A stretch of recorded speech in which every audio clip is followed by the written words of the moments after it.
Logika keadilan malaikat mengatakan, jika seorang pemabuk berat mati dalam keadaan mulut berbau khamr, tak pernah sujud, dan jasadnya dibuang di pemakaman paling kumuh, maka hancurlah ruhnya, dihantam gada api neraka. Tak ada syafaat, tak ada ampunan.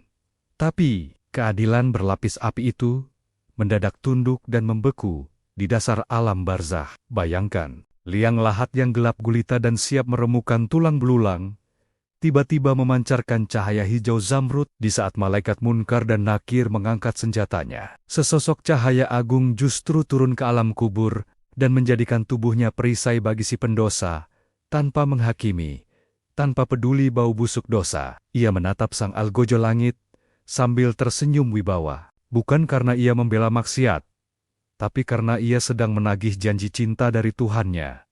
Ini bukan dongeng fiksi, ini adalah detik-detik pertolongan paling mencekam di dimensi gaib dari Sang Sultanul Aulia Syekh Abdul Qadir Al-Jilani, yang mengubah liang siksa menjadi taman surga hanya dengan tebusan sebutir air mata. Sobat Mahabbah yang dirahmati Allah, sebelum kita menembus dimensi alam kubur untuk menyaksikan bagaimana syafaat jalur langit bisa menaklukkan kemurkaan malaikat penjaga barzakh, mari kita luruskan niat. Kita simak kisah ini bukan sekadar tontonan alam gaib, tapi untuk ibroh, mengambil pelajaran tentang luasnya samudra rahmat Allah. Lewat kemuliaan sang pemimpin para wali ini, jika Anda percaya bahwa ampunan Allah bisa datang lewat hati yang hancur, dan Anda rindu pada kasih sayang guru spiritual yang merangkul, bukan memukul, tekan tombol subscribe sekarang juga. Dan khusus bagi Anda yang mencintai para kekasih Allah, waliullah, tuliskan Al-Fatihah atau Ya Sulth Anul Aulia di kolom komentar sebagai tanda cinta kita pada beliau. Sudah siap menyaksikan dahsyatnya alam gaib? Mari kita buka tabir rahasia langit. Angin kering berhembus dari arah sungai Tigris, membawa aroma rempah-rempah dari pasar basar dan debu pasir gurun yang tak pernah tidur. Pada masa itu, Baghdad adalah permata dunia. Kota ini adalah pusat peradaban, tempat bertemunya para filsuf, saudagar kaya dari jalur sutra, hingga para pencari Tuhan yang rela menanggalkan jubah kebesarannya demi sepotong roti dan pencerahan batin. Di kota inilah, menara-menara masjid menjulang menantang langit, bersaing dengan kubah-kubah istana dinasti Abbasiyah. Namun, seperti halnya setiap kota besar di dunia, Baghdad memiliki dua wajah. Wajah pertamanya adalah cahaya, majelis-majelis ilmu yang dipenuhi ribuan santri, suara lantunan ayat suci Al-Quran yang menggema dari madrasah-madrasah, dan kehadiran seorang ulama besar yang namanya menggetarkan langit dan bumi, Syekh Abdul Qadir Al-Jilani. Wajah keduanya adalah kegelapan. Lorong-lorong sempit yang lembab, kedai-kedai minuman keras khamar yang disembunyikan di balik tirai tebal, meja-meja judi tempat para perampok mempertaruhkan hasil jarahan mereka, dan rumah-rumah bordil yang beroperasi dalam keheningan malam. Di antara dua dunia yang saling bertolak belakang inilah hidup seorang pria bernama Hasan.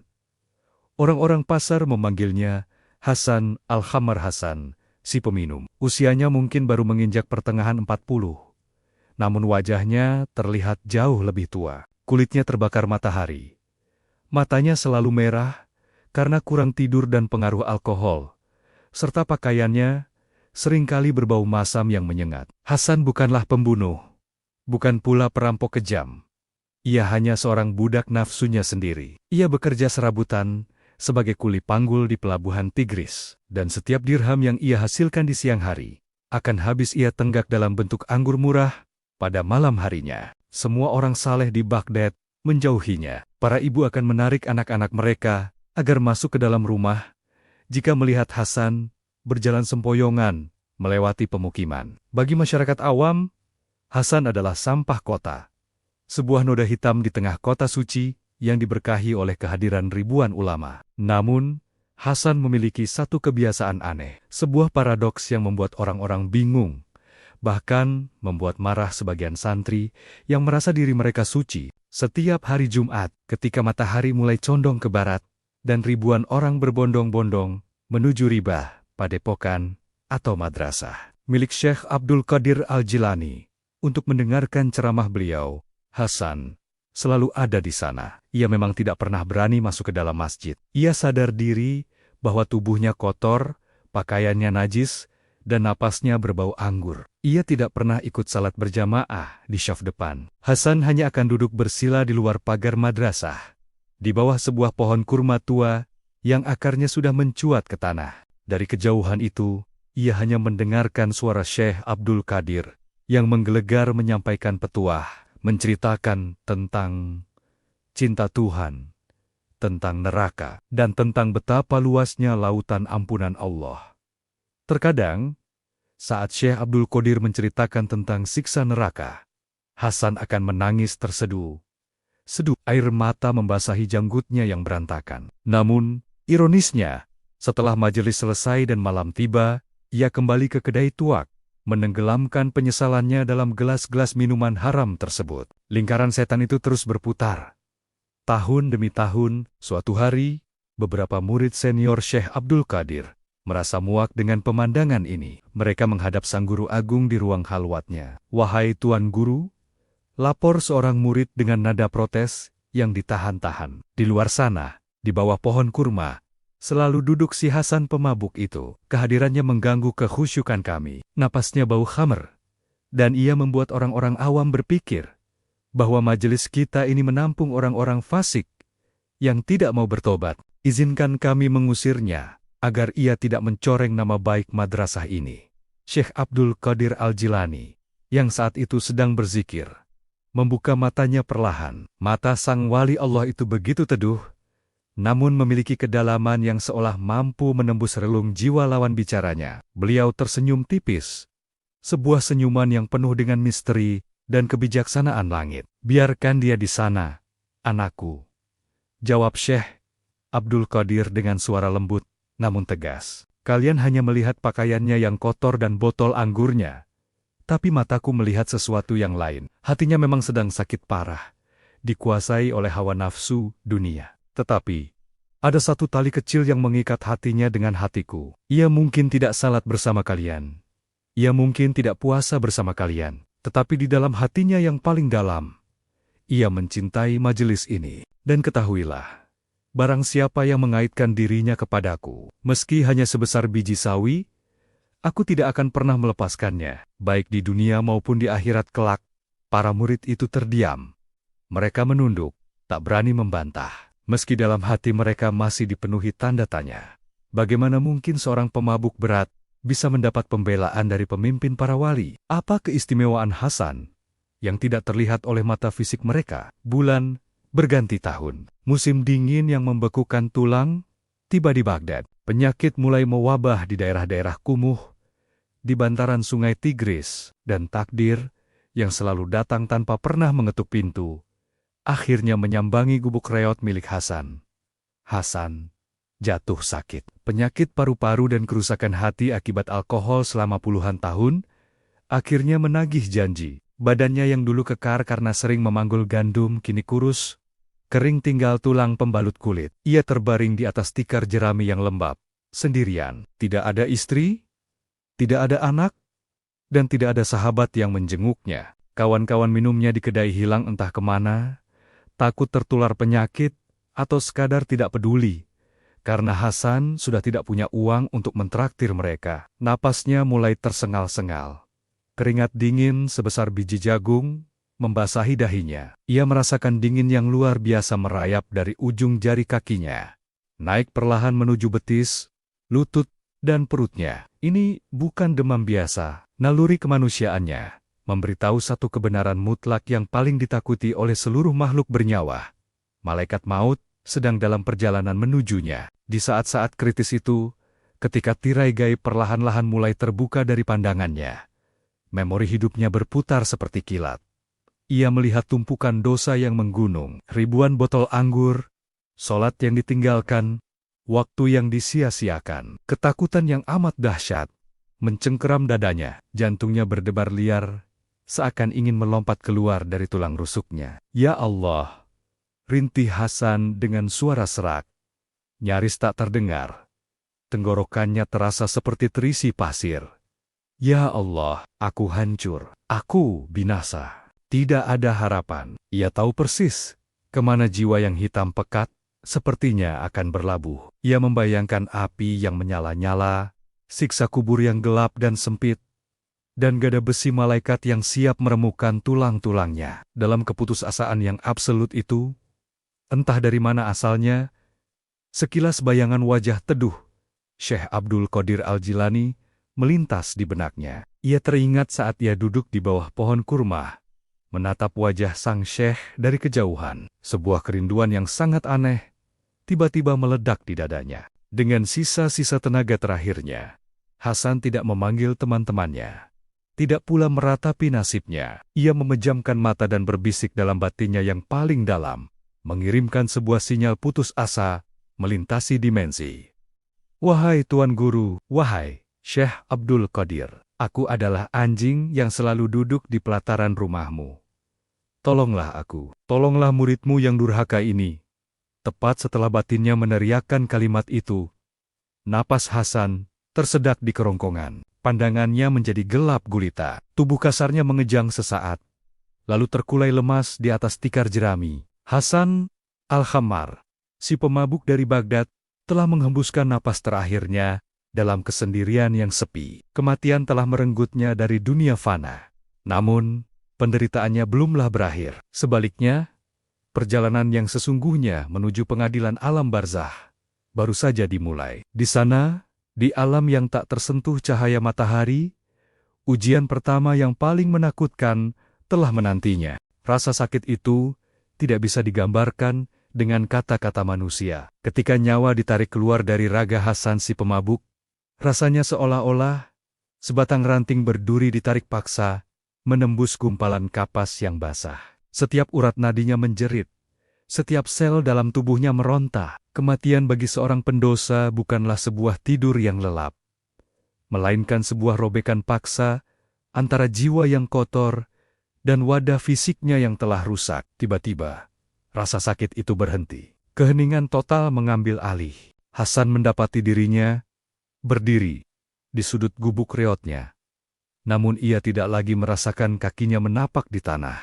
Ia merasa ringan, seolah terbuat dari udara yang bergetar. Dengan perasaan bingung dan ngeri yang perlahan merayap, ia menunduk dan melihat ke arah tikar jerami di tengah ruangan. Di sana, terbaring sesosok tubuh kurus kering, bermata setengah terbuka, dengan tatapan kosong dan rahang yang jatuh kaku. Mulut tubuh itu beraroma busuk percampuran antara penyakit paru-paru dan sisa-sisa khamr murahan. Butuh beberapa detik bagi Hasan untuk menyadari sebuah kenyataan yang paling absolut itu adalah mayatnya sendiri. Tirai gaib telah diangkat dari matanya. Ia kini melihat dunia dari balik lensa kematian. Ia mencoba berteriak, memanggil para tetangganya, namun suaranya tidak menghasilkan gema di alam fisik. Ia hanya sebuah ruh yang terperangkap dalam penyesalan yang membeku.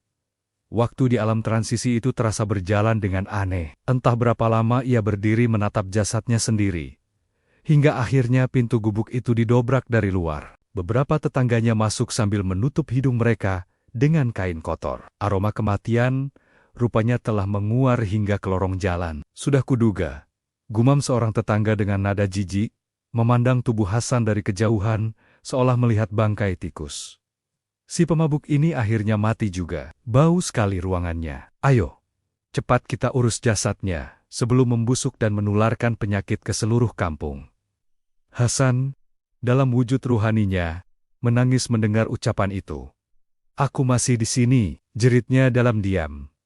Tolong perlakukan aku dengan lembut. Namun, tidak ada kelembutan bagi seorang yang menghabiskan hidupnya dalam kehinaan. Tidak ada isak tangis keluarga, tidak ada doa tulus dari para sahabat, tidak ada kerumunan pelayat yang menyalatkan jasadnya dengan khusyuk. Jasad Hasan dimandikan dengan sangat tergesa-gesa oleh orang-orang yang hanya ingin segera menyelesaikan tugas yang tidak menyenangkan itu. Ia dikafani dengan kain belacu kasar yang paling murah, kain yang benangnya bahkan terasa menyakiti kulit matinya. Hasan terus mengikuti jasadnya yang ditandu dengan keranda kayu reot menuju pemakaman umum di pinggiran Baghdad. Pemakaman itu gersang dan berdebu. Jasadnya tidak dikuburkan di dekat orang-orang saleh, melainkan di sudut paling ujung, tempat di mana tanahnya keras dan berbatu. Disinilah kengerian yang sesungguhnya dimulai. Ketika jasadnya diturunkan ke dalam liang lahat, Hasan merasakan gaya tarik gaib yang sangat luar biasa dahsyat. Ruh dan jasadnya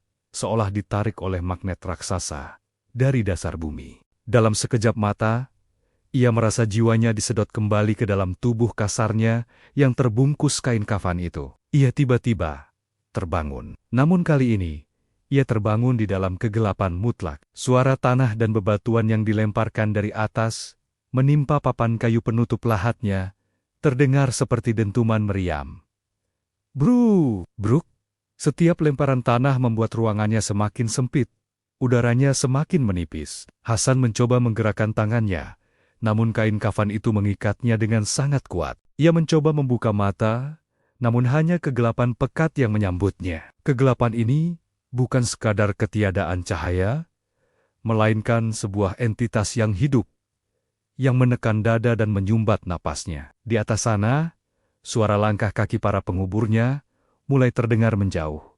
Tep, tep, suara gesekan sandal di atas tanah itu semakin sayup, hingga akhirnya lenyap ditelan keheningan absolut. Ia kini benar-benar sendirian, terjebak di perut bumi. Tidak ada kawan, tidak ada minuman keras untuk melarikan diri dari kenyataan, tidak ada siang dan malam, hanya dia dan tumpukan amal buruknya yang kini terasa memiliki berat fisik, yang menghimpit tulang rusuknya dari segala arah. Inilah himpitan kubur yang sering diceramahkan oleh Syekh Abdul Qadir, yang dulu hanya ia dengar sambil lalu dari bawah pohon kurma. Tiba-tiba, tanah di sekeliling lahatnya bergetar hebat. Bukan gempa bumi biasa, melainkan getaran yang bersumber dari dimensi lain. Dinding tanah di hadapannya mendadak terbelah, memancarkan kilatan cahaya biru kemerahan yang sangat menyilaukan dan panas. Dari celah yang terbelah itu, muncullah dua sosok entitas gaib yang wujudnya membuat akal sehat manusia hancur berkeping-keping. Mereka adalah malaikat Munkar dan Nakir. Wujud mereka sangat mengerikan. Kulit mereka berwarna biru kehitam-hitaman azrak. Mata mereka menyala seperti kilat yang menyambar-nyambar di tengah badai gurun yang gelap. Setiap kali mereka bernapas, keluar embusan angin panas seperti kobaran api dari hidung dan mulut mereka. Suara mereka bergemuruh seperti guntur yang membelah langit. Di tangan mereka tergenggam mithrakah, sebuah palu atau gada besi raksasa. Jika gada besi itu dipukulkan ke sebuah gunung di dunia, niscaya gunung itu akan lebur menjadi debu dalam sekejap. Kehadiran dua malaikat penjaga alam barzah ini membawa tekanan atmosfer yang membuat jiwa Hasan serasa ingin meledak. Ketakutan yang ia rasakan jutaan kali lipat lebih dahsyat daripada saat ia menghadapi kematian di atas tikar jeraminya. Salah satu malaikat itu maju. Dengan kasar, ia menarik kain kafan Hasan, memaksanya untuk duduk tegak di dalam liang lahat yang sempit itu. Cengkeraman malaikat itu sedingin es, namun membakar seperti besi panas. Malaikat itu menatap tepat ke kedalaman jiwa Hasan yang kotor. Mata kilatnya menembus setiap kebohongan, setiap tegukan khamar, setiap salat yang ditinggalkan. Lalu, sebuah suara yang menggetarkan seluruh tulang belulang di tubuh Hasan meledak di dalam kubur itu. Man Arabe buka, siapa Tuhanmu? Pertanyaan itu bergema, memantul di dinding-dinding tanah, menuntut jawaban seketika. Hasan panik luar biasa. Otaknya tahu jawabannya. Ia sering mendengar para santri di Baghdad melantunkan kalimat La ilaha illallah. Ia tahu, ia harus menjawab, Allah. Ia membuka mulutnya. Ia mengerahkan seluruh sisa energi ruhaninya untuk menggerakkan lidahnya. Namun, sebuah kengerian baru menghantamnya. Lidahnya keluh, mulutnya terkunci rapat, seolah-olah ada bongkahan batu besar yang menyumbat tenggorokannya. Di alam barzah, lidah tidak bisa berdusta. Otak dan ingatan tidak lagi berfungsi. Yang berbicara di alam kubur adalah amal perbuatan. Dan amal perbuatan Hasan selama hidup hanyalah mengangkat gelas-gelas khamar, mengumpat, dan melalaikan perintah Tuhan. Lidahnya, yang selama puluhan tahun basah oleh air haram dan kering dari zikir, kini menolak untuk menyebut nama Tuhan yang Maha Suci. Hasan berkeringat darah. Ia mencoba lagi. Bibirnya gemetar, namun yang keluar hanyalah suara desisan yang menyedihkan. Ah, Ia tidak sanggup meneruskannya. Mulutnya justru secara refleks mencium aroma anggur busuk. Memori jasmaniah dari dosa yang paling sering ia lakukan. Melihat Hasan terdiam dan tak mampu menjawab pertanyaan tauhid tersebut, mata kedua malaikat itu menyala semakin terang karena murka. "Engkau tidak tahu siapa Tuhanmu?" bentak malaikat yang satu lagi.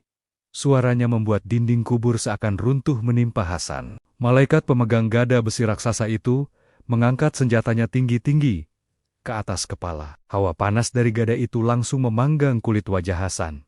Siksa kubur yang pertama sudah berada tepat di depan matanya. Sekali pukulan dari gada itu, tubuh dan jiwa Hasan akan hancur lebur sejauh 70 hasta ke dalam bumi, hanya untuk dibangkitkan kembali dan dipukul berulang-ulang hingga hari kiamat tiba. Hasan memejamkan mata, pasrah pada kebinasaan yang mutlak. Lidahnya terkunci.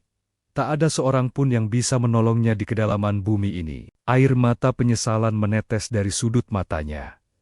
Air mata yang sudah terlambat jutaan tahun cahaya. Gada besi yang menyala itu mulai diayunkan turun dengan kecepatan kilat, siap meremukkan tengkoraknya. Namun, tepat sepersekian detik sebelum besi panas itu menghantam kepala sang pendosa, sesuatu yang mustahil terjadi di alam barzakh. Gada besi raksasa yang menyala itu melesat turun dengan kecepatan kilat, membawa hawa panas yang sanggup melelehkan lautan. Jaraknya tinggal sejengkal dari dahi Hasan.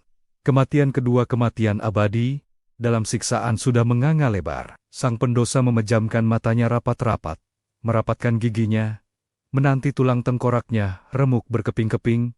1 detik berlalu, 2 detik, 3 detik. Hantaman itu tidak pernah terjadi. Hasan memberanikan diri, membuka sebelah matanya yang bergetar hebat. Pemandangan di depannya membuat napas ruhaninya terhenti. Gada besi raksasa milik malaikat munkar itu tertahan di udara, membeku sepenuhnya, seolah ada sebuah dinding kaca tak kasat mata yang terbuat dari berlian menahan laju senjata ilahiyah tersebut. Bukan hanya gada itu yang membeku, udara panas yang tadinya mencekik tenggorokan Hasan tiba-tiba lenyap, berganti dengan embusan angin sejuk yang membawa aroma luar biasa wangi. Aroma itu bukan bau tanah pekuburan, bukan pula bau sisa minuman keras yang sedari tadi menyiksanya. Itu adalah aroma kasturi mas, mawar, surgawi. Keharuman semerbak yang biasa tercium di majelis-majelis zikir para wali tingkat tinggi. Kedua malaikat penjaga kubur yang tadinya memancarkan aura kemurkaan jalal tiba-tiba terdiam kaku. Mata mereka yang menyala seperti petir meredup. Tubuh raksasa mereka bergetar. Bukan karena marah, melainkan karena sebuah energi keagungan haibah baru saja memasuki liang lahat yang sempit dan gelap itu. Dari arah sebelah kanan, arah kiblat, liang lahat Hasan. Dinding tanah yang tadinya keras dan menakutkan, mendadak retak dan memancarkan cahaya. Cahaya itu berwarna hijau zamrud bercampur putih benderang, sangat terang, namun sama sekali tidak menyilaukan mata. Cahaya itu terasa sangat menenangkan, seolah-olah embun pagi di surga baru saja diteteskan ke dalam neraka. Dari tengah-tengah pendaran cahaya itu, melangkahlah sesosok bayangan manusia. Hasan terbelalak, air matanya mengalir deras. Kali ini bukan karena ketakutan yang mencekam, melainkan karena rasa haru dan rindu yang meledak tak tertahankan di dalam dadanya. Di sana, di dalam alam kuburnya yang sunyi dan mengerikan, berdirilah sang Sultanul Aulia, Syekh Abdul Qadir Al-Jilani. Wujud ruhani sang guru agung tampak persis seperti saat Hasan sering melihatnya di dunia, saat ia duduk merana di bawah pohon kurma di pelataran madrasah. Beliau mengenakan jubah kebesaran ulama berwarna putih bersih, sorban yang melingkar rapi di kepalanya, dan tongkat kayu di tangan kanannya. Wajah beliau bersinar bagaikan bulan purnama di malam ke-14, memancarkan kasih sayang Jamal yang tak bertepi. Kehadiran seorang walikat pemimpin para wali di alam barzakh bukanlah perkara sembarangan. Alam gaib seketika menunduk hormat, bahkan malaikat munkar dan nakir, makhluk suci yang bertugas sebagai algojo keadilan Tuhan, segera menurunkan gada besi mereka. Keduanya menundukkan kepala dengan penuh takzim. "Assalamualaikum, wahai para utusan Allah yang mulia," ucap Syekh Abdul Qadir dengan suara yang lembut namun bergema memenuhi seluruh sudut alam barzakh. Suara itu menghancurkan sisa-sisa kengerian di hati Hasan. Waalaikumsalam warahmatullah. Wahai kekasih Allah, pemimpin para wali, jawab kedua malaikat itu serentak. Suara mereka yang tadinya menggelegar menakutkan, kini berubah menjadi sangat santun dan penuh adab. Apa gerangan yang membawa Tuan yang mulia turun ke tempat yang gelap ini? Ke liang lahat seorang pendosa, yang bahkan lidahnya tak mampu menyebut nama Tuhannya. Syekh Abdul Qadir melangkah maju, memposisikan dirinya tepat di antara Hasan, yang sedang meringkuk gemetar, dan kedua malaikat tersebut. Beliau seolah menjadikan tubuh ruhaninya sebagai perisai bagi sang pemabuk. Aku datang untuk mengambil hakku, sabda Syekh Abdul Qadir perlahan. Aku datang dengan izin Tuhanku, untuk memberikan syafaat pertolongan kepada orang yang ada di belakangku ini. Mundurlah kalian berdua, wahai malaikat pencatat keadilan. Jangan kalian sentuh sehelai rambut pun dari pria ini. Malaikat Munkar mengangkat wajahnya sedikit, masih dengan pandangan menunduk hormat. Wahai Tuan Guru, kami adalah utusan Allah yang bekerja berdasarkan keadilan yang tertulis di Lauhul Mahfud. Catatan amal pria ini hitam pekat oleh maksiat. Ia menghabiskan umurnya dalam keadaan mabuk. Ia tidak salat bersama kaum muslimin. Dan saat kami bertanya man rabuka, hatinya gelap dan lidahnya terkunci oleh dosa-dosanya sendiri. Bukankah Tuan mengetahui bahwa keadilan Tuhan mengharuskan ia dihukum? Syekh Abdul Qadir tersenyum teduh. Sebuah senyuman yang menyiratkan betapa luasnya rahasia rahmat Allah yang melampaui keadilan matematis malaikat. Kalian benar, wahai utusan Allah, jawab sang syekh. Buku catatannya memang hitam, bajunya kotor, napasnya bau minuman keras. Jika kalian menimbangnya dengan timbangan syariat lahiriah, ia memang pantas hancur lebur di bawah gada besi kalian.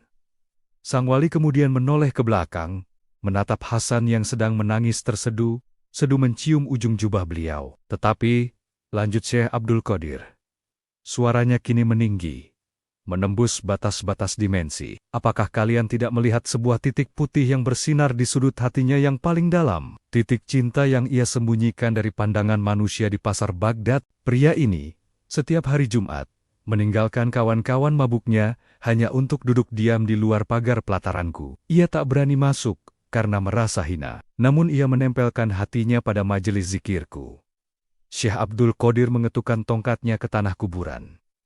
Suaranya bergema, menembus langit ketujuh. Tuhanku yang Maha Pengasih telah berjanji kepadaku, deklarasi sang guru dengan wibawa langit. Barang siapa yang mencintaiku, barang siapa yang mengaitkan hatinya kepadaku, meskipun ia seorang pendosa yang kotor, aku diizinkan untuk memegang tangannya di dunia, di alam kubur, hingga melintasi titian Syiratal Mustaqim kelak. Jika kalian memukulnya hari ini, maka sesungguhnya kalian telah memukul muridku, dan kalian telah merendahkan janji syafaat yang diberikan Tuhanku kepadaku. Mendengar hujah argumen spiritual yang sangat tinggi itu, argumen yang bersandar pada mahabbah cinta ilahiyah yang mengalahkan murka, kedua malaikat itu terdiam total. Keadilan malaikat bersandar pada hukum, sebab akibat amal perbuatan. Namun syafaat seorang wali besar bersandar pada hak prerogatif Allah karunia yang diberikan kepada hamba-hamba kekasihnya. Rahmat senantiasa mendahului murka. Malaikat Munkar dan Nakir menundukkan gada mereka hingga menyentuh tanah. Tanda penyerahan total terhadap iradah kehendak Allah yang termanifestasi melalui syafaat sang syekh. Kebenaran ada pada ucapanmu, wahai kekasih Allah. Ucap malaikat itu dengan patuh. Rahmat Tuhan mengalahkan kemurkaannya. Syafaatmu diterima di langit dan di bumi. Kami serahkan urusan hamba ini kepadamu. Setelah kedua malaikat itu melangkah mundur perlahan dan mulai menghilang ke dalam bayang-bayang tanah lahat, Syekh Abdul Qadir memutar tubuhnya menghadap Hasan. Hasan masih bersujud di kaki ruhaninya, menangis meraung-raung dalam kepiluan penyesalan yang luar biasa. Ia merasa sangat tidak pantas ditolong oleh manusia sesuci ini. Ia malu.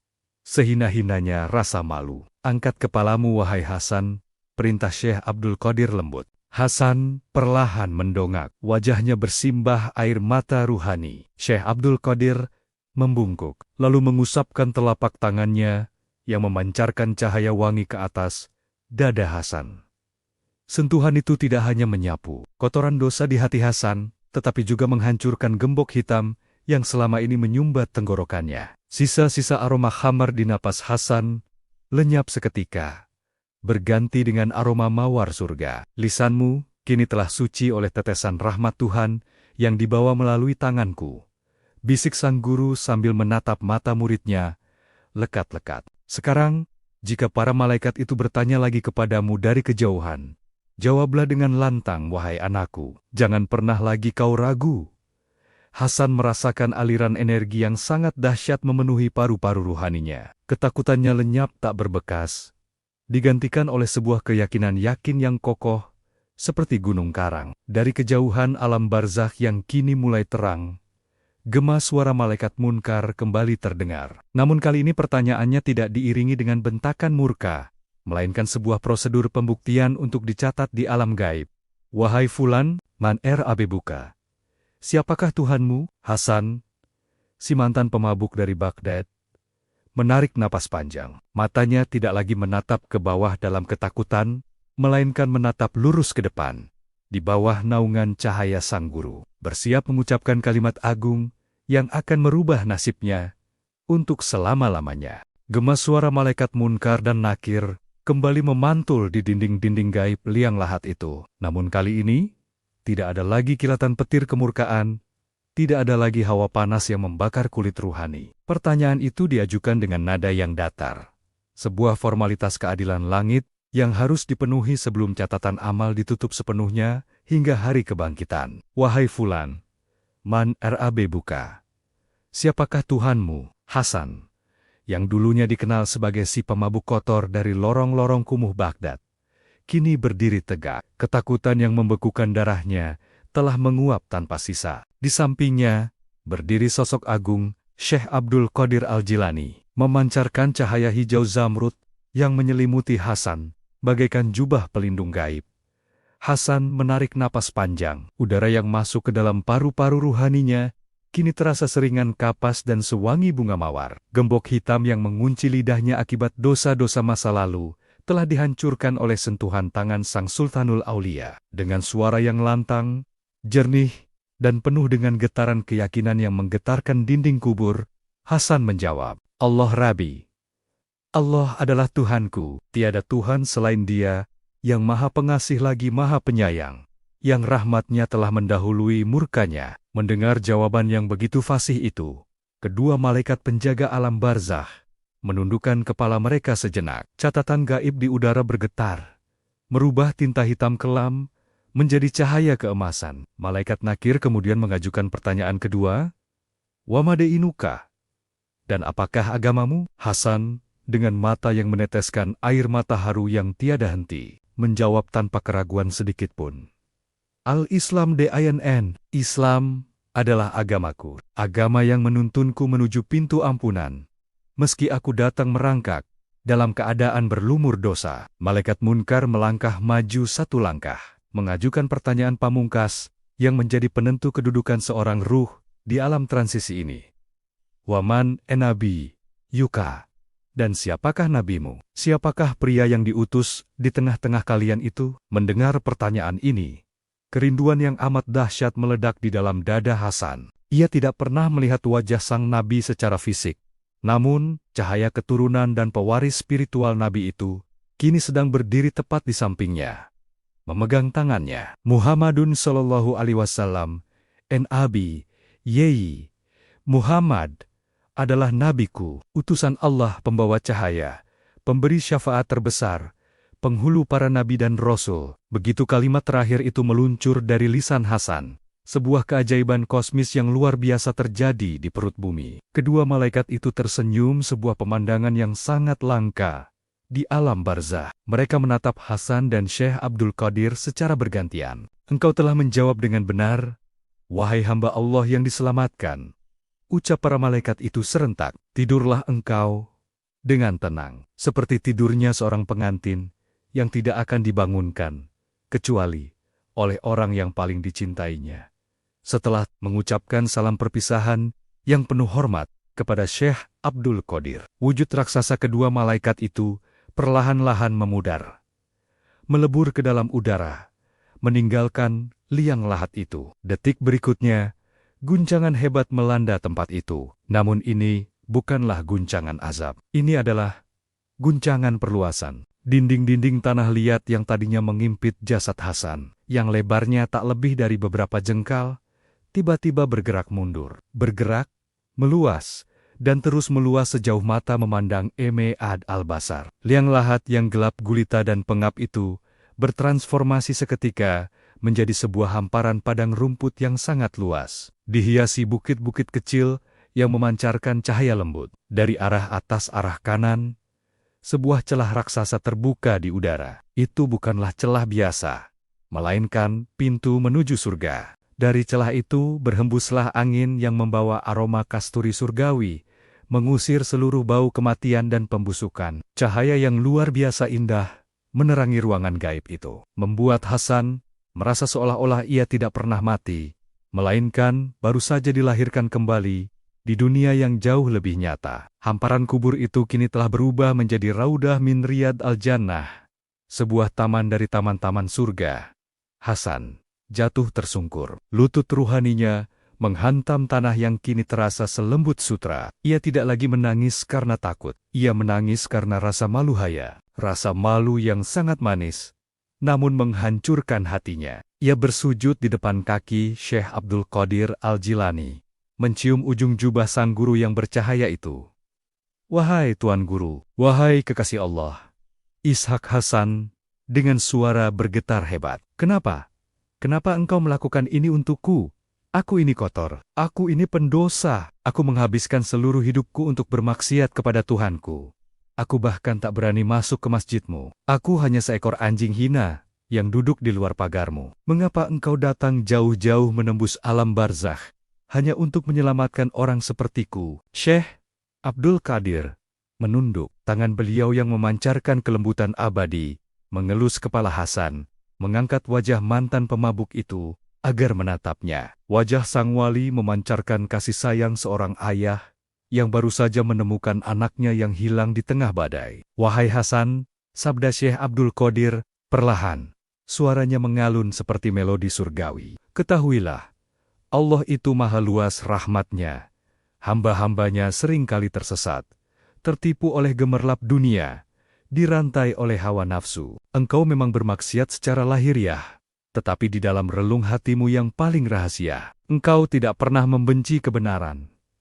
Sang guru menunjuk ke dada Hasan. "Setiap hari Jumat, saat engkau duduk di bawah pohon kurma itu dengan pakaian kotor, para malaikat pencatat amal mungkin hanya melihat seorang pemabuk. Tetapi Tuhanku, yang maha melihat isi hati, melihat sebuah getaran cinta. Engkau mencintai orang-orang saleh, meski engkau belum mampu menjadi seperti mereka. Dan bukankah Rasulullah telah bersabda, Al-mar yuma aman ahaba. Seseorang itu akan dikumpulkan bersama orang yang dicintainya?"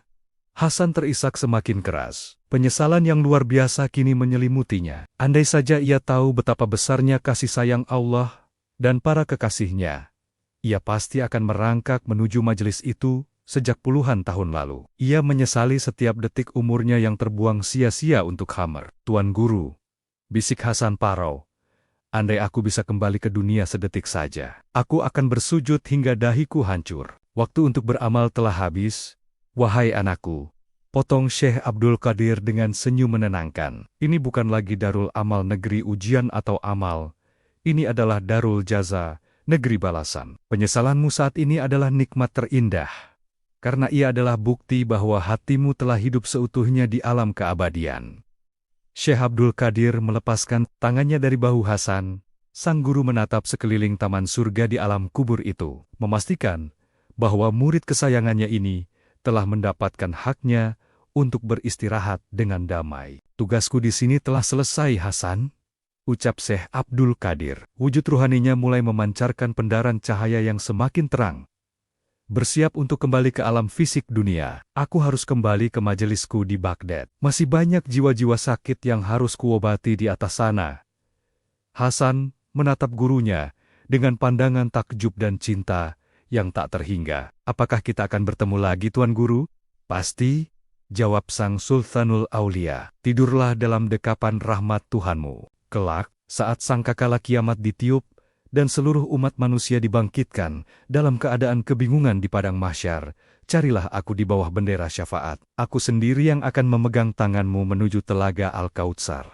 Dalam satu kedipan mata, wujud Syekh Abdul Qadir Al-Jilani menghilang dari hadapan Hasan, menyisakan keharuman wangi kasturi yang abadi di dalam liang lahat tersebut. Hasan kini sendirian, tetapi ia tidak lagi kesepian. Ia merebahkan tubuh ruhaninya di atas hamparan cahaya, menatap jendela surga di atasnya, dan tertidur dalam kedamaian absolut yang belum pernah ia rasakan seumur hidupnya. Sementara itu, di alam dunia, Baghdad, waktu subuh, udara pagi yang dingin menyelimuti pelataran madrasah Syekh Abdul Qadir Al-Jilani. Kokok ayam bersahutan memecah keheningan fajar. Di dalam ruang khalwat, kamar khusus ibadah, Syekh Abdul Qadir perlahan membuka matanya. Beliau baru saja kembali dari perjalanannya merobek batas dimensi waktu dan ruang. Keringat tipis menghiasi dahi beliau yang mulia. Beliau tersenyum kecil, meraih tasbih kayu di samping sajadahnya, lalu melangkah keluar untuk mengimami salat subuh berjamaah. Setelah salat subuh selesai dan wirid dilantunkan, para murid senior berkumpul melingkar di hadapan sang guru agung. Suasana majelis pagi itu terasa sangat sakral. Syekh Abdul Qadir menatap wajah murid-muridnya satu persatu. Pandangannya berhenti pada murid yang beberapa waktu lalu pernah meminta agar si Hasan pemabuk diusir dari pelataran madrasah. Wahai anak-anakku, sapa Syekh Abdul Qadir memecah keheningan. Suaranya tenang, namun mengandung misteri yang pekat. Kalian ingat dengan pria yang selalu duduk di bawah pohon kurma di luar sana? Para murid saling berpandangan dengan heran. Mengapa guru mereka tiba-tiba menanyakan seorang pemabuk di pagi yang suci ini? Tentu kami ingat, Tuan Guru, jawab salah seorang wakil Syekh, Hasan Al-Khammar. Sepertinya sudah beberapa Jumat ia tidak terlihat di bawah pohon itu. Kami dengar kabar dari pasar bahwa ia sedang sakit keras. Syekh Abdul Qadir menggelengkan kepalanya pelan. Senyum tipis yang penuh dengan rahasia langit mengembang di bibirnya. Dia tidak lagi sakit, sabda Syekh Abdul Qadir dengan mata berkaca-kaca, menatap ke arah luar jendela madrasah. Hasan telah wafat kemarin sore dan dikuburkan dengan cara yang hina oleh tetangganya semalam. Gumaman terkejut terdengar di antara para murid. Sebagian dari mereka mengucap innalillahi. Sebagian lagi merasa kasihan, membayangkan nasib buruk yang menanti pendosa itu di alam kubur. Jangan kasihani dia, tegur Syekh Abdul Qadir, seolah mampu membaca pikiran para muridnya. Tiba-tiba nada suara sang wali berubah menjadi sangat tegas, menggetarkan hati siapapun yang mendengarnya. Ketahuilah, demi Allah, yang nyawaku berada di tangannya, kalian yang salat 5 waktu di syaf terdepan ini, kalian yang menghatamkan Al-Quran setiap malam ini, kalian semua siang ini harus pergi ke makam kumuh di pinggiran kota itu. Para murid tersentak kaget. Mereka terdiam kaku. Pergilah ke makam Hasan si pemabuk, perintah Syekh Abdul Qadir. Air mata suci kini menetes membasahi janggut putihnya. Ziarahilah kuburannya, berdirilah dengan penuh adab di atas tanahnya, dan mintalah doa darinya. Karena tadi malam, di dalam kegelapan alam barzah, aku melihat dengan mata kepalaku sendiri. Tuhan kalian telah menjadikannya sebagai salah satu penghuni taman-taman, surga yang paling wangi. Keheningan total menyelimuti masjid raksasa itu. Akal sehat para santri ahli syariat itu terguncang hebat. Dihadapkan pada misteri terbesar tentang rahmat Allah yang tak terbatas. Matahari mulai merangkak naik, menyinari kubah-kubah masjid, dan hiruk-pikuk pasar tradisional Baghdad. Namun, pagi itu, ada sebuah pemandangan yang sangat ganjil. Sebuah anomali yang membuat para pedagang menghentikan tawar-menawar mereka, dan para pandai besi meletakkan palu mereka. Sebuah rombongan besar yang terdiri dari puluhan ulama dan santri senior, berpakaian serba putih bersih, berjalan beriringan, membelah jalanan kota. Di barisan paling depan, berjalanlah Abdullah, murid paling senior dan paling cerdas di madrasah Syekh Abdul Qadir Al-Jilani. Ia adalah pria yang hafal ribuan hadis, tak pernah tertinggal salat tahajud selama 20 tahun, dan selalu puasa Daud sehari puasa, sehari berbuka. Namun, Wajah Abdullah dan rombongannya pagi itu tidak memancarkan ketenangan seperti biasanya. Wajah mereka pucat, tegang, dan dipenuhi kabut kebingungan yang teramat sangat. Langkah kaki mereka terasa berat, seolah jubah putih yang mereka kenakan terbuat dari timah. Tujuan mereka bukanlah Masjid Agung, bukan pula Istana Khalifah, melainkan Makbarah Al-Ghuraba, sebuah kompleks pemakaman tandus di ujung paling kumuh kota Baghdad. Itu adalah tempat pembuangan terakhir bagi para gelandangan, pencuri yang dieksekusi, orang-orang miskin tanpa keluarga, dan tentu saja para pemabuk seperti Hasan. "Wahai Tuan Abdullah," bisik seorang santri muda di sampingnya sambil mempercepat langkah agar sejajar. "Apakah pendengaran kita tidak salah pagi tadi? Tuan Guru menyuruh kita menziarahi makam si pemabuk itu, orang yang napasnya selalu bau khamar dan tak pernah sujud sekalipun?" Abdullah menghentikan langkahnya sejenak. Rahangnya mengeras, pergolakan batin di dalam dadanya berkecamuk hebat, layaknya badai di lautan. "Telinga kita tidak salah mendengar," jawab Abdullah dengan suara serak, menahan gemuruh di dadanya. "Dan lisan seorang Sultanul Aulia tidak pernah berdusta. Jika Tuan Guru mengatakan si pemabuk itu kini berada di taman surga, maka itulah hakikat kebenarannya di alam gaib, meski akal kita menolaknya mentah-mentah." Rombongan itu kembali berjalan dalam kebisuan yang mencekam. Di dalam benak Abdullah, logika syariatnya sedang bertarung habis-habisan melawan hakikat spiritual yang baru saja diungkapkan sang guru. "Bagaimana mungkin?" batin Abdullah menjerit. "Aku menghabiskan malam-malamku dengan menangis di atas sajadah. Kakiku bengkak karena berdiri dalam salat. Perutku perih karena menahan lapar. Sementara Hasan, dia tertawa mabuk di kedai pelacuran dan mati dalam keadaan menjijikan. Keadilan macam apa ini? Ya Allah." Pertanyaan-pertanyaan itu terus menyiksanya, hingga akhirnya rombongan tersebut tiba di gerbang Makbarah Al-Ghuraba. Tempat itu jauh dari kata layak, tidak ada pohon rindang yang menaungi.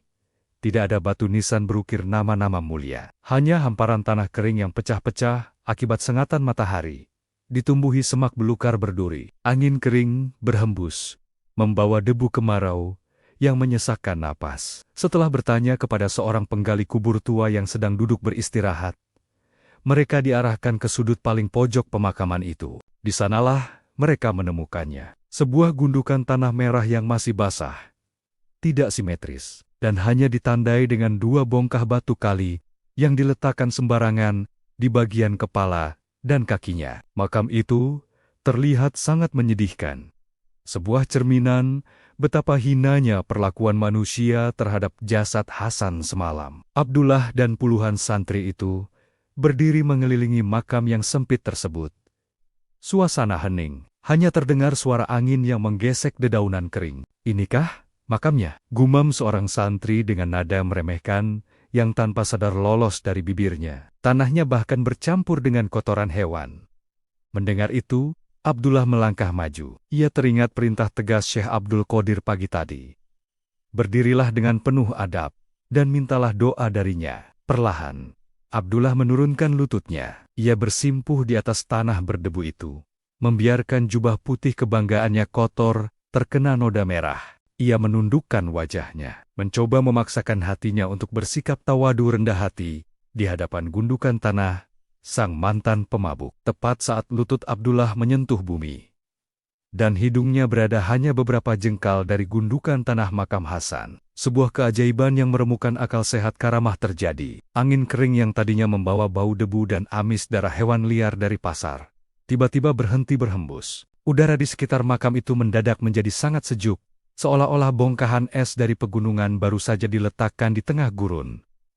Lalu, semerbak aroma itu datang. Bukan bau bangkai, bukan bau alkohol busuk yang selalu melekat pada tubuh Hasan semasa hidup. Itu adalah aroma wangi bunga kasturi dan mawar surga yang sangat pekat, murni, dan menusuk relung jiwa. Wangi itu tidak berasal dari udara, melainkan menguap keluar dari pori-pori tanah merah yang menutupi liang lahat Hasan. Mata Abdullah terbelalak.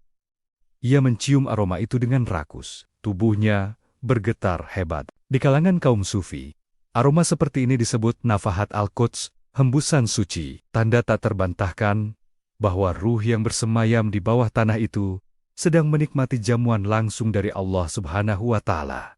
Tidak hanya wangi surgawi, bagi Abdullah yang mata batinnya mulai dibukakan kasif sedikit demi sedikit oleh berkah kepatuhannya pada sang guru. Ia bisa merasakan kedamaian yang memancar dari makam itu. Kedamaian yang begitu absolut, sesuatu yang belum pernah ia rasakan.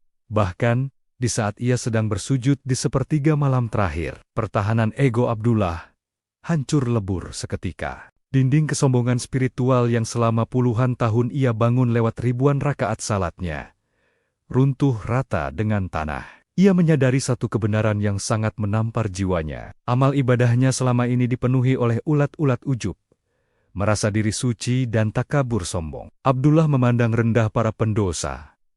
Ia merasa berhak atas surga karena usahanya sendiri. Ia merasa lebih suci, lebih bersih, dan lebih disayangi Tuhan daripada orang-orang di pasar. Sementara, Hasan adalah seorang pendosa yang hancur berkeping-keping hatinya.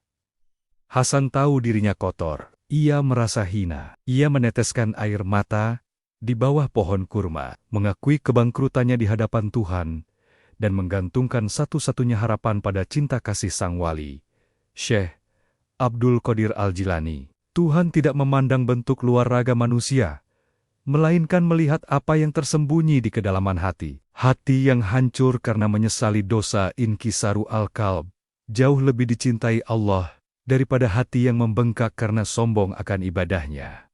Ya Allah, jeritan tangis Abdullah meledak, memecah keheningan makbarah Al-Ghurabah. Pria parubaya yang dihormati seantero Baghdad itu merengkuh tanah makam Hasan, menangis sejadi-jadinya seperti anak kecil yang kehilangan induknya. Air matanya menganak sungai, membasahi debu di atas makam. Melihat pimpinan mereka menangis histeris dengan jubah kotor berlumur tanah, puluhan santri lainnya ikut menjatuhkan diri ke tanah. Mereka semua mencium keharuman surga itu. Mereka semua menyadari kesombongan terselubung yang selama ini bersarang di hati mereka. Suara isak tangis penyesalan bergema dari puluhan ulama berbaju putih di tengah makam kumuh tersebut. Maafkan aku, wahai Hasan, ratap Abdullah, mengusap tanah makam itu dengan penuh takzim. Maafkan aku yang pernah mengusirmu dari pelataran madrasah.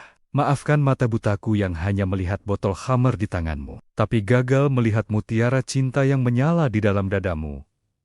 Abdullah menempelkan dahinya ke tanah. Wahai kekasih Allah, yang kini tertidur pulas dalam pelukan rahmatnya, bisik Abdullah dengan suara bergetar memohon kepada arwah di bawah sana. Tolong mintakan ampunan kepada Tuhanmu untuk kami yang sombong ini. Syafaatilah kami dengan cintamu kepada sang guru. Kami yang datang membawa segunung pahala puasa ini, sungguh merasa miskin di hadapan sebutir air mata penyesalanmu. Pagi itu, di sebuah makam yang tak bernama, puluhan ahli syariat belajar satu ilmu tertinggi dari seorang mantan pemabuk, bahwa tidak ada jalan yang lebih cepat menuju Allah selain melalui pintu kerendahan hati dan kesadaran akan kehinaan diri. Ketika matahari semakin terik, rombongan itu akhirnya bangkit. Mereka berjalan pulang menuju madrasah. Jubah putih mereka kini kotor oleh tanah. Namun hati mereka jauh lebih bersih dari sebelumnya. Mereka telah memahami makna di balik senyuman misterius Syekh Abdul Qadir pagi tadi. Sang guru tidak hanya menyelamatkan Hasan dari siksa kubur, tetapi beliau juga menggunakan kematian Hasan untuk menyelamatkan puluhan muridnya dari azab kesombongan spiritual penyakit ujub, sebuah dosa batin yang lebih berbahaya dari meminum anggur. Mari kita putar balik jarum waktu, meninggalkan sejenak isak tangis penyesalan Abdullah dan para santri di makbarah Al-Ghurabah untuk melihat apa yang sebenarnya terjadi di masa lalu. Bagaimana mungkin sebuah ikatan sekuat baja terjalin antara seorang pemimpin para wali yang suci dengan seorang kuli panggul yang tenggelam dalam lautan khamar. Hari itu, Baghdad sedang dipanggang terik matahari musim panas. Di sebuah lorong sempit yang lembab, Hasan baru saja terbangun dari tidur mabuknya. Kepalanya berdenyut hebat, seolah dihantam godam besi. Di lantai tanah gubuknya berserakan botol-botol tembikar kosong yang menyisakan bau asam anggur murahan. Hasan merangkak menuju tempayan air, menciduk sisa air yang keruh, lalu mengguyurkannya ke wajahnya yang kotor dan berjambang tak terurus. Ia menatap bayangannya sendiri Di permukaan air tempayan itu, yang ia lihat bukanlah wajah seorang manusia yang bermartabat, melainkan raut keputusasaan yang pekat. Hasan membenci dirinya sendiri. Lebih dari siapapun di kota ini membencinya. Setiap kali ia menenggak khamr, ia berharap minuman itu bisa mematikan rasa sakit dan kehampaan di dadanya. Namun, setiap kali ia sadar, kehampaan itu justru semakin membesar, menganga seperti jurang hitam yang menelan kewarasannya. Ia tahu ia sedang berjalan menuju neraka, dan ia merasa terlalu kotor untuk meminta pertolongan. Tiba-tiba, sayup-sayup dari kejauhan, terdengar suara azan pertama salat Jumat yang berkumandang dari menara-menara masjid besar di Baghdad. Suara itu begitu merdu, memanggil jiwa-jiwa untuk kembali kepada penciptanya. Mendengar seruan itu, dada Hasan bergetar. Entah kekuatan apa yang merasukinya. Sebuah dorongan yang sangat kuat memaksanya untuk berdiri. Ia memakai jubahnya yang lusuh dan bau, melangkah gontai keluar dari lorong kumuh itu. Tujuannya hanya satu, ribat padepokan Syekh Abdul Qadir Al-Jilani. Sepanjang jalan, orang-orang menutup hidung dan menyingkir saat ia lewat. Tatapan jijik dan cemoohan dilemparkan kepadanya. Hasan hanya menunduk, menerima semua penghinaan itu karena ia merasa memang pantas mendapatkannya. Pelataran madrasah Syekh Abdul Qadir Al-Jilani. Ribuan jamaah berdesak-desakan di dalam masjid dan pelataran utama. Mereka mengenakan pakaian terbaik, wangi dengan minyak wangi gaharu dan misik. Di mimbar utama, duduklah sang Sultanul Aulia, Syekh Abdul Qadir Al-Jilani, memancarkan wibawa dan cahaya ilmu yang membuat ribuan orang itu terdiam khusyuk. Hasan tiba di gerbang luar. Ia berhenti. Kakinya tak berani melangkah melewati batas suci pelataran masjid. Ia sadar bajunya bernajis dan napasnya berbau alkohol. Maka, seperti biasa, ia berjalan ke samping tembok luar dan duduk bersandar di bawah sebatang pohon kurma tua yang akarnya mencuat ke tanah. Dari tempat ini, ia tidak bisa melihat wajah Syekh Abdul Qadir. Namun, ia bisa mendengar suara beliau dengan sangat jelas. Hasan memeluk lututnya, menyembunyikan wajahnya di balik lengannya yang dekil. Ia mendengarkan. Di dalam masjid, suara Syekh Abdul Qadir menggelegar. Namun di saat yang sama membelai relung hati terdalam setiap pendengarnya. "Wahai manusia," seru Syekh Abdul Qadir, "janganlah kalian tertipu oleh amal ibadah kalian. Berapa banyak orang yang tubuhnya ruku dan sujud, namun hatinya sedang menyembah egonya sendiri. Dan tahukah kalian di mana Allah berada?" Keheningan menyelimuti ribuan jamaah itu. Sang Syekh melanjutkan dengan suara yang melunak, penuh getaran cinta. Allah telah berfirman dalam sebuah hadis qudsi, "Ana inda al-munkasirati kulubuhum."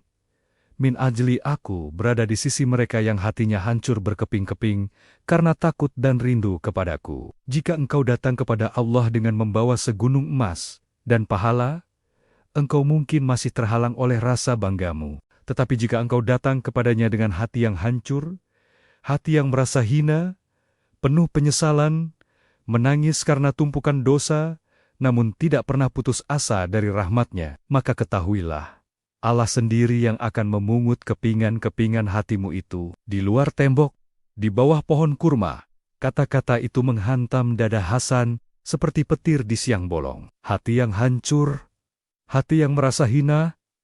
Hasan memiliki itu semua. Hatinya telah hancur lebur oleh maksiatnya sendiri. Air mata mulai menggenang di pelupuk mata sang pemabuk. Dadanya sesak. Tanpa sadar, isak tangis yang tertahan selama bertahun-tahun pecah. Ia menangis sejadi-jadinya, menyembunyikan wajahnya di tanah berdebu. "Ya Allah," rintih Hasan dalam isaknya, "aku tidak punya apa-apa untuk dibawa kepadamu. Bajuku kotor, nafasku bau neraka. Aku hanya punya kehinaan ini. Aku mencintai majelis ini. Aku mencintai kekasihmu yang sedang berbicara di dalam sana. Meski aku hanyalah anjing kurap di luar pagarnya." Tawajuh, transmisi ruhani. Pada detik yang sama ketika air mata penyesalan Hasan menetes membasahi akar pohon kurma, sebuah peristiwa gaib terjadi di dalam masjid. Syekh Abdul Qadir, yang sedang berada di tengah-tengah khotbahnya yang berapi-api, tiba-tiba berhenti.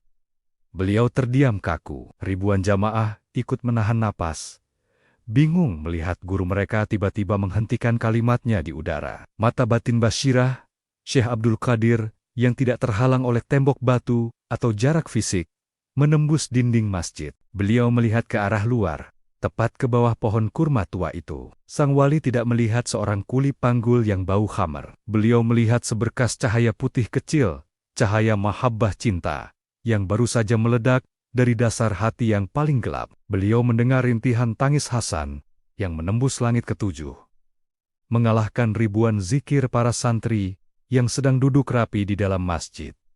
Syekh Abdul Qadir tersenyum tipis. Mata beliau berkaca-kaca. Dalam keheningan yang berlangsung selama beberapa detik itu, tanpa menggerakkan bibir fisiknya, Syekh Abdul Qadir memancarkan energi ruhaninya tawajuh langsung ke dalam dada Hasan. Sebuah dialog tanpa suara, sebuah sur rahasia antara dua jiwa, terjalin melintasi ruang. Tuhan telah menerimamu, wahai anakku.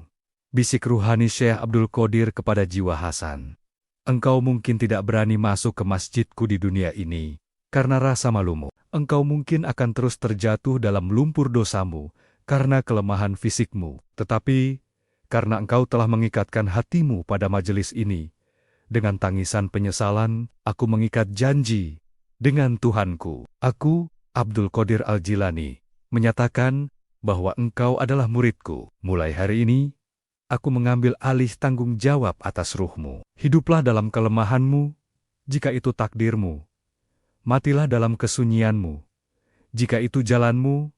Tetapi ketahuilah, aku tidak akan membiarkan malaikat azab menyentuhmu di alam kubur nanti. Setelah memancarkan doa dan janji spiritual itu, Syekh Abdul Qadir menarik kembali pandangan batinnya. Beliau menghela napas panjang, lalu melanjutkan khotbahnya di hadapan jamaah yang kebingungan, seolah tidak terjadi apa-apa. Sementara itu, di bawah pohon kurma, tangis Hasan perlahan mereda. Ia tidak mengerti apa yang baru saja terjadi. Ia tidak mendengar bisikan sang syekh di telinga fisiknya. Namun, untuk pertama kalinya dalam puluhan tahun, ia merasakan sebuah kehangatan yang aneh memeluk hatinya. Kehampaannya tiba-tiba terasa terisi oleh sesuatu yang sangat damai. Ia mengusap air matanya yang bercampur debu tanah, lalu tersenyum kecil. Ia masihlah seorang pemabuk yang sakit. Ia masih harus berjuang melawan kecanduannya setiap malam.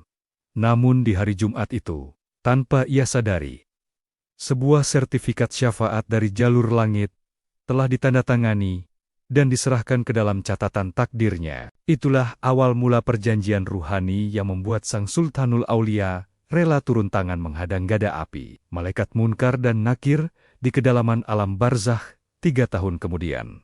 Ketika gada api raksasa milik malaikat Munkar dan Nakir tertahan di udara oleh perisai cahaya Syekh Abdul Qadir Al-Jilani. Peristiwa itu tidak hanya mengubah nasib Hasan di alam barzakh. Benturan energi antara keadilan mutlak adal malaikat dan rahmat, tak bertepi rahmat yang dibawa oleh sang wali agung, memancarkan gelombang kejut spiritual yang luar biasa dahsyat. Gelombang itu merambat dengan kecepatan melampaui cahaya, menembus lapisan langit, dan bergema di alam malakut dimensi suci, tempat berkumpulnya roh-roh para nabi, malaikat mukarabin yang didekatkan, dan dewan tertinggi para wali yang dikenal sebagai Diwan Al-Aulia. Di alam gaib, segala sesuatu yang terjadi di bumi tercatat dan terpantau. Pembatalan siksa kubur bagi seorang pendosa besar seperti Hasan Al-Qammar bukanlah perkara sepele. Hal ini menciptakan semacam anomali dalam tata hukum spiritual yang biasa dipahami oleh para penghuni langit. Maka,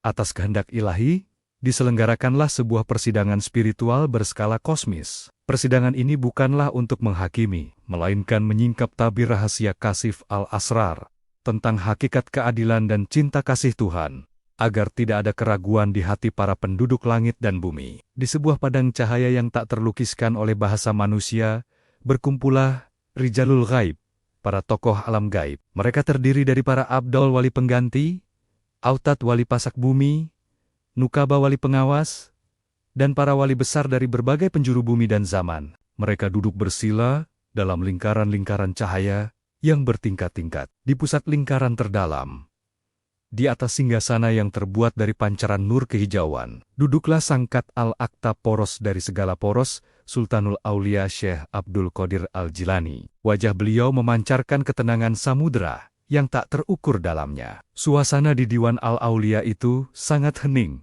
dan penuh tata krama. Tidak ada yang berani berbicara sebelum diizinkan. Lalu, tampillah seorang wali besar yang semasa hidupnya dikenal sangat ketat, memegang pedang syariat, dan sangat keras terhadap para pelaku maksiat. Kita sebut saja beliau Syekh Ahmad. Dengan penuh takzim, beliau menundukkan kepala dan meminta izin untuk berbicara kepada sang pemimpin para wali. Wahai Sultanul Aulia, kekasih Allah, yang doanya tak pernah tertolak, sapa Syekh Ahmad dengan suara yang bergetar penuh hormat. Kabar tentang apa yang Tuan lakukan di dasar bumi kota Baghdad telah sampai kepada kami. Tuan telah menahan gada malaikat Munkar dan Nakir. Tuan telah mengubah liang lahat yang seharusnya menjadi jurang neraka, menjadi taman surga bagi seorang pemabuk bernama Hasan. Syekh Abdul Qadir hanya tersenyum tipis, menatap Syekh Ahmad dengan pandangan teduh. Lanjutkan, wahai saudaraku, ampuni kelancangan hamba. Wahai Tuan Guru, lanjut Syekh Ahmad, mewakili tanda tanya besar di benak ribuan wali lainnya. Kami semua mengetahui kedudukan Tuan yang agung di sisi Allah. Namun, keputusan Tuan ini sangat mengguncang pemahaman kami tentang keseimbangan mizan. Syekh Ahmad membentangkan kedua tangannya. Hasan adalah pemabuk parah. Ia menelantarkan salatnya. Ia merusak akalnya dengan khamar yang diharamkan Tuhan. Jika seorang pendosa besar seperti dia bisa selamat dari siksa barzakh hanya karena ia menangis sekali di bawah pohon kurma, lalu apa gunanya jerih payah para ahli ibadah? Apa gunanya lutut-lutut yang bengkak karena salat malam? Dan perut-perut yang perih karena puasa sepanjang tahun? Jika pada akhirnya, sang pemabuk mendapat fasilitas surga yang sama dengan mereka. Pertanyaan itu bergema di seluruh penjuru alam cahaya tersebut. Ini adalah pertanyaan abadi umat manusia. Bukankah Tuhan harus adil menghukum yang jahat dan memberi pahala yang baik jika rahmat dibagikan begitu saja? Bukankah syariat akan kehilangan wibawanya? Syekh Abdul Qadir Al-Jilani terdiam sejenak. Beliau tidak marah. Beliau justru memancarkan aura kasih sayang Jamal yang membuat semua roh di tempat itu merasa damai. Sang wali agung bangkit berdiri. Jubah ruhaninya berkibar memancarkan wangi kasturi ke seluruh majelis. Wahai saudara-saudaraku para kekasih Allah, sabda Syekh Abdul Qadir. Suaranya mengalun bagai melodi surgawi yang menembus langsung ke dasar roh. Apakah kalian mengira aku menyelamatkan Hasan menggunakan hawa nafsuku sendiri? Apakah kalian mengira aku merusak keadilan Tuhan demi membela seorang pemabuk? Beliau melangkah maju, menatap ke sekeliling majelis gaib itu. Kalian melihat dengan timbangan amal lahiriah. Jelas Syekh Abdul Qadir. Kalian melihat gunungan botol anggur dan salat yang ditinggalkan. Dan kalian benar. Jika ditimbang dengan timbangan syariat Mizan Al-Amal Hasan, pantas hancur menjadi debu. Tetapi di sana, di balik tirai takdir, Tuhanku memiliki timbangan lain yang jauh lebih rahasia. Timbangan itu bernama timbangan cinta dan keterpecahan hati, Mizan Al-Mahabbah Wal Inkisar. Syekh Abdul Qadir mengangkat tangan kanannya. Tiba-tiba, di tengah-tengah majelis cahaya itu, muncullah sebuah manifestasi gaib, berupa timbangan raksasa. Di piringan sebelah kiri, diletakkanlah seluruh dosa dan maksiat Hasan selama hidupnya. Wujudnya berupa lautan lumpur hitam pekat yang berbau busuk, sangat besar dan mengerikan, hingga membuat para wali yang melihatnya menutup hidung mereka secara ruhani. Timbangan di sebelah kiri itu anjlok ke bawah dengan sangat cepat. Karena beratnya dosa tersebut, kemudian Syekh Abdul Qadir menunjuk ke arah piringan sebelah kanan. Sekarang, lihatlah apa yang diletakkan Allah di piringan kanannya, sabda sang guru. Dari ujung jari telunjuk Syekh Abdul Qadir, meluncurlah sebutir cahaya putih yang sangat kecil. Ukurannya tak lebih besar dari sebutir debu yang terbang di udara. Cahaya itu perlahan-lahan turun dan bertengger di piringan timbangan sebelah kanan. Itu adalah manifestasi dari sebutir air mata Hasan. Air mata penyesalan murni yang ia jatuhkan di bawah pohon kurma 3 tahun lalu. Air mata kerinduan seorang hamba yang merasa paling hina di dunia, namun sangat mencintai kekasih Tuhannya. Wush, sesuatu yang meremukkan akal sehat terjadi. Begitu butiran cahaya sekecil debu itu menyentuh piringan kanan, lautan lumpur dosa di piringan kiri langsung terangkat ke atas. Timbangan itu jomplang seketika. Sebutir debu cinta dan air mata kehinaan itu ternyata jauh lebih berat dari lautan dosa maksiat selama puluhan tahun. Para wali di majelis itu tersentak kaget. Mereka bertakbir serentak. Allahu Akbar. Apakah kalian tahu mengapa butiran kecil itu begitu berat? Tanya Syekh Abdul Qadir. Matanya kini berkaca-kaca karena keagungan asma Allah. Lumpur dosa di sebelah kiri itu adalah ciptaan makhluk. Ia berasal dari hawa nafsu manusia yang fana dan terbatas. Sebesar apapun dosa manusia, ia tetaplah memiliki batas. Tetapi air mata di sebelah kanan itu, ia lahir dari keputusasaan total kepada diri sendiri dan bersandar sepenuhnya pada rahmat Allah yang maha tak terbatas. Syekh Abdul Qadir menatap langsung ke mata Syekh Ahmad yang kini tertunduk gemetar. Hasan menangis bukan hanya karena takut neraka, tetapi karena ia merasa terlalu kotor untuk mendekat kepada Sang Pencipta. Kesombongannya hancur lebur fana. Di titik nol itulah, ketika seorang hamba tidak lagi memiliki ego untuk dibanggakan, Allah turun tangan, langsung memeluk hambanya. Rahmat Allah menumpang pada air mata itu. Dan apakah ada sesuatu di alam semesta ini yang lebih berat dari rahmat Allah? Syekh Ahmad jatuh tersungkur, bersujud di hadapan kebesaran ilmu sangkat. Ia menangis sejadi-jadinya, menyadari betapa sempitnya pemahaman akal manusia dibandingkan dengan samudra kasih sayang Tuhan. Ampuni aku ya Allah, ampuni aku. Isak Syekh Ahmad, aku terlalu sibuk menghitung pahala puasaku, hingga aku lupa bahwa rahmatmu jauh lebih luas dari amalanku. Syekh Abdul Qadir mendekati Syekh Ahmad dan membantunya berdiri dengan penuh kasih sayang. Inilah pelajaran terbesar bagi kita semua. Wahai para wali, pungkas Syekh Abdul Qadir. Suaranya menjadi penutup persidangan kosmis tersebut. Jangan pernah kalian memandang remeh seorang pendosa. Bisa jadi, karena dosanya ia menjadi sangat hina di matanya sendiri. Dan kehinaan itulah yang menarik tali rahmat Tuhan dengan sekuat tenaga. Sementara seorang ahli ibadah bisa terpelanting ke neraka, hanya karena ada sebersit kesombongan seukuran biji sawi di dalam hatinya yang menganggap dirinya suci. Majelis di Diwan Al-Aulia hari itu ditutup dengan tangisan haru para penghuni langit. Mereka semua menjadi saksi bahwa syafaat jalur langit yang diberikan Syekh Abdul Qadir kepada Hasan si pemabuk bukanlah sebuah kebetulan yang melanggar hukum, melainkan manifestasi tingkat tertinggi dari keadilan ilahi itu sendiri. Keadilan yang dibalut dengan cinta mutlak. Kabar ini pun menyebar luas di kalangan alam roh, dan tak lama kemudian, rahasia ini mulai tercium oleh orang-orang berhati jernih di alam fisik, mengubah makam sempit sang pendosa menjadi lautan peziarah. Berita tentang keajaiban di Makbarah Al-Ghuraba pemakaman kumuh, tempat orang-orang guangan menyebar dengan kecepatan angin badai, menyapu seluruh pelosok kota Baghdad. Apa yang tadinya hanya menjadi pengalaman batin dan rahasia tangisan Abdullah beserta puluhan santri senior, kini meledak menjadi perbincangan di setiap sudut pasar, kedai kopi, hingga ke dalam tembok-tembok istana.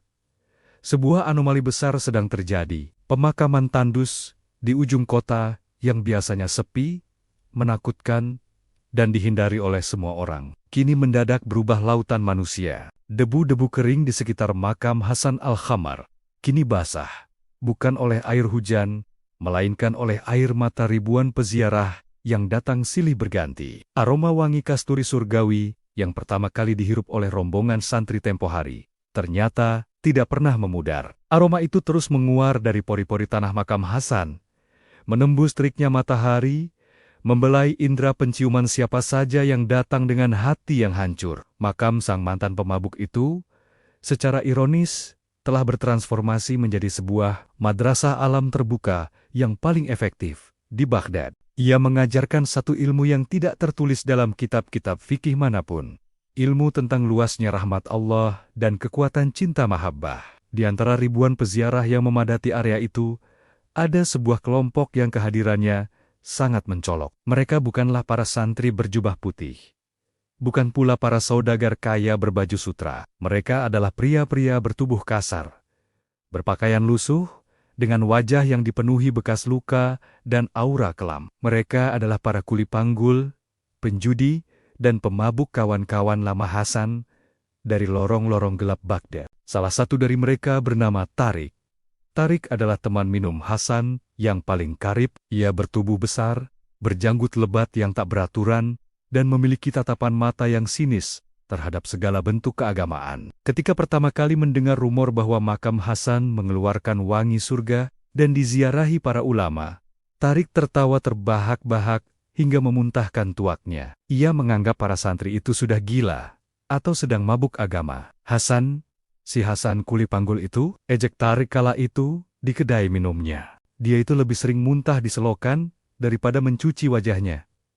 Kalau Hasan saja masuk surga, maka aku ini pasti nabi." Ini pasti tipu muslihat para ulama untuk mencari perhatian. Namun, rasa penasaran yang bercampur dengan kegelisahan aneh di dalam dadanya membuat Tarik tak bisa tidur selama berhari-hari. Ia akhirnya memutuskan untuk membuktikan sendiri kebohongan rumor tersebut. Siang itu, dengan langkah angkuh dan rahang mengeras, Tarik mendatangi Makbarah Al-Ghuraba. Ia membelah kerumunan orang-orang yang sedang khusyuk berdoa. Matanya menatap sinis ke arah gundukan tanah merah yang tidak beraturan tersebut. Tarik berdiri tepat di depan makam Hasan.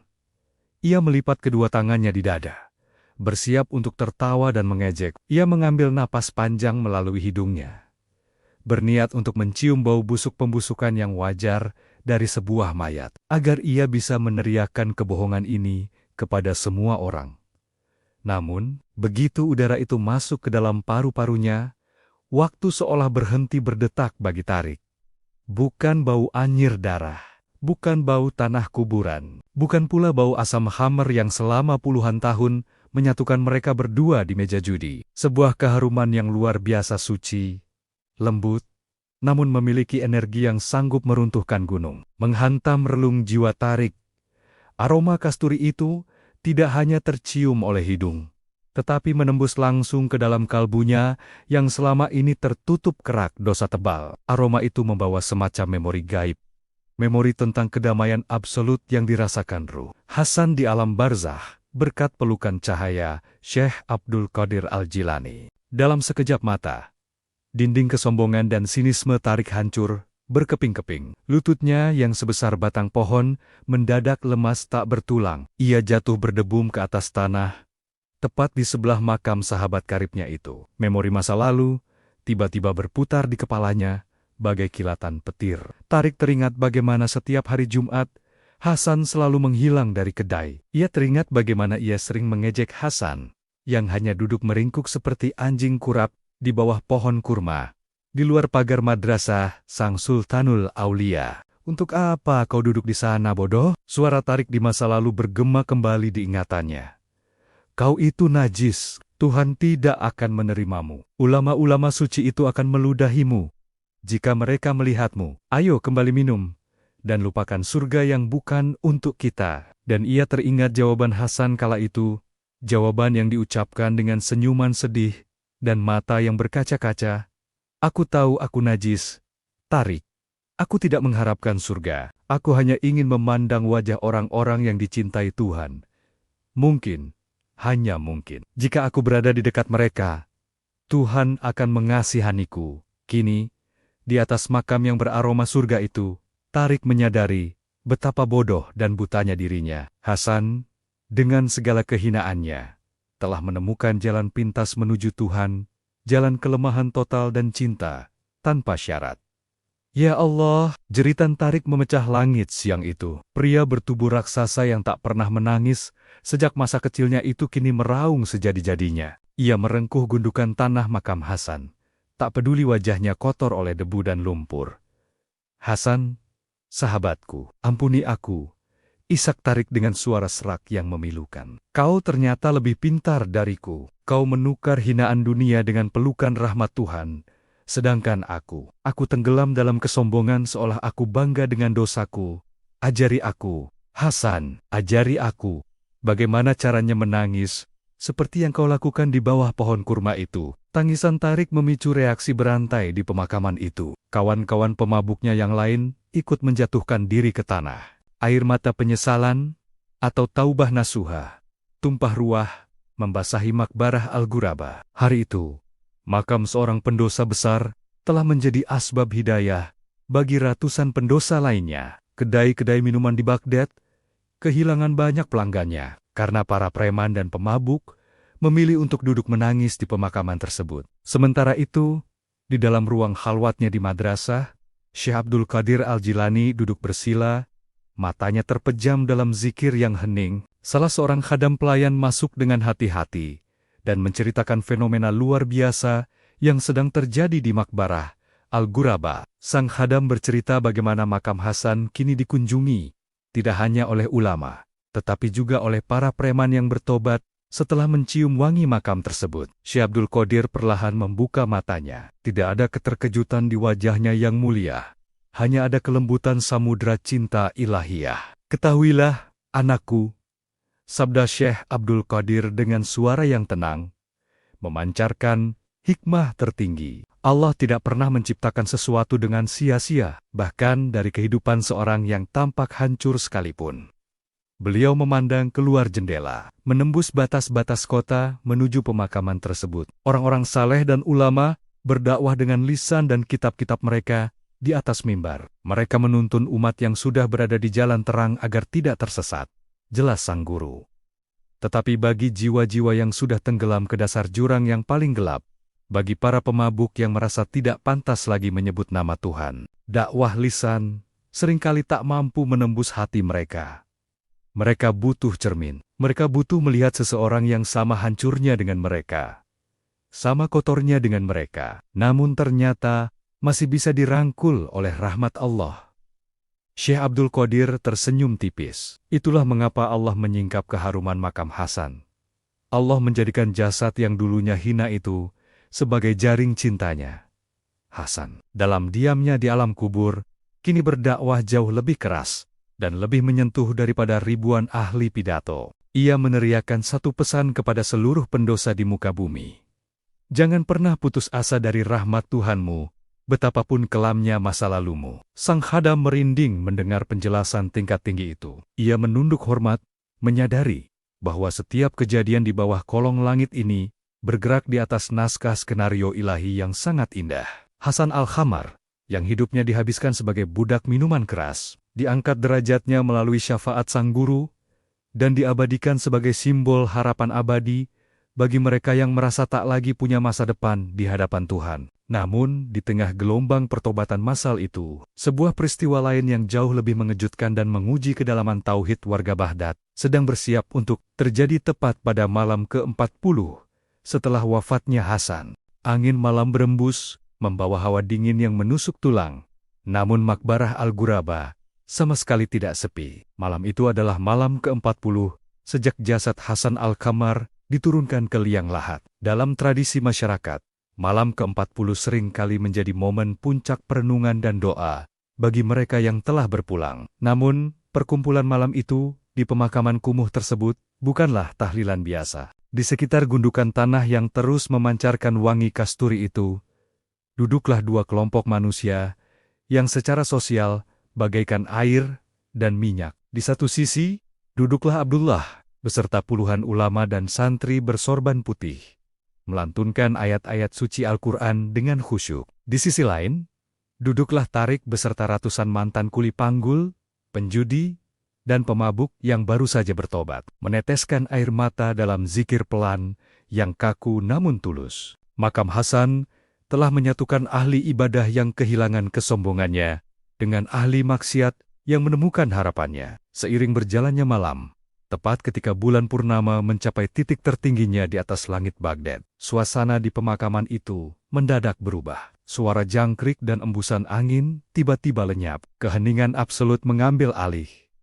Persis seperti keheningan yang mengawali turunnya sebuah mukjizat. Wangi kasturi dari makam Hasan mendadak menguat berkali-kali lipat, mengalahkan pekatnya malam. Begitu pekatnya aroma surgawi itu hingga membuat ratusan orang di sana, baik Abdullah maupun Tarik, merasakan rasa kantuk ruhani yang sangat luar biasa. Mata fisik mereka memberat, namun mata batin basirah mereka justru terbuka lebar. Tanpa disadari, ratusan peziarah itu jatuh dalam keadaan jadzab tertarik oleh gelombang spiritual dan Sina tidur ringan di mana alam gaib terbuka. Mereka semua memasuki sebuah dimensi transisi, sebuah penglihatan massal, ru'ya sadikah, atau kasif jami, dianugerahkan kepada mereka di balik tirai barzah. Dalam alam penglihatan itu, pemakaman tandus yang dipenuhi semak berduri itu telah lenyap. Ratusan peziarah itu mendapati diri mereka berdiri di tepi sebuah padang rumput hijau yang sangat luas, bercahaya,